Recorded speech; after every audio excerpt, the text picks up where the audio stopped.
Howdy doody, it's Coach. This Saturday, the 7th, we have UFC 223.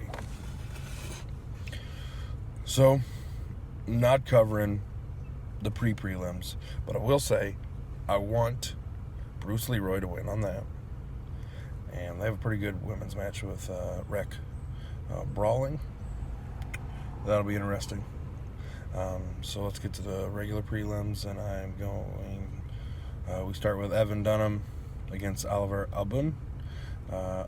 Oliver is 10-2, and Dunham is a UFC vet. He's 18-6. I want Dunham to win, so I'm going with Dunham. He's tough. I don't know a lot about Oliver, so that's my pick. We go to Chris Guzitum. He's 13-3 against Joe Lozon, 27-14.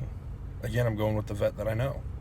I have to go with what I know. I can't be, picking names that I had of kids I haven't seen a lot about. So I'm going Lozon. I do think Chris definitely has a chance, a big chance. I would not be surprised if he won, but I'm going Lozon. Ryan Borg, last fight was for the championship. 11-3 against Brandon Moreno, 14-4. I'm going Brandon. I think he beats the contender. Felicia Herrig, 14-6 from Illinois against Cordera Kolovicki. Well, she's 11-2. She's tough. She's a grinder, but I'm going Felicia. She's beat 2 undefeateds in a row. She's trying to put her name in the hat for the championship. Her career has turned around so much. This is the fight she needs. So now we're entering the main card. Paul Felder, 15-3 against Al Laquata, 13-3. Two tough dudes. This is going to be a banger. I have to go Laquata. He finds a way, and that's who I'm going for.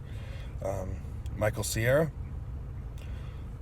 14-3 against Anthony Pettis. Another crazy fight to predict. I'm going Sierra. I like him a lot. Love the story, being homeless, winning the Ultimate Fighter, coming back, dealing with his mother's death, all those things. He's a great guy, and I think he has a chance. Pettis is no slouch, that's for sure. We got Calvin Katara. He's 18-2 against Retito Malcan, 11-1. I don't know much about either one, but I do definitely think it's going to be a good one. I'm going for Calvin. I think he's got this. So we're going into the championship fights now, the 5-rounders. The rematch. Rose Namajunas, 7-3, the champion, against the former queen, Joanna Jędrzejczyk, 14-1. Her only loss being a first-round KO, knockout by Rose. I think the Quinn takes it, and I really, really hope she does. I'm a huge Joanna fan, and I go Joanna Jędrzejczyk. So, people honking, rude. I'm trying to make YouTube over here. So, that being said, most times, I'd say 9 times out of 10, when there's a huge upset and they get an automatic rematch, that huge upsetter proves it wasn't an upset. It happened with Dillashaw over Barral. He beat him again. He didn't get an automatic. He defended the belt one time before that. But, Penn Edgar. Oh, my goodness. Penn lost. Edgar beat him again, proving not an upset. So, when you look at those cases, we're going to find out if it was an upset last time or not. That's really what it does. It's not, upset him again. No, you beat him 2 in a row. You're better. Championship fight. You have a champion in Max Holloway, 19-3, on a 12-fight win streak. Hasn't been taken down in 4 years. Hasn't lost in 5.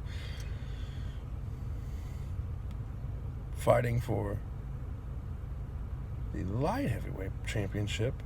He's a featherweight champ. He's fighting for the light heavyweight championship against Khabib, 25-0.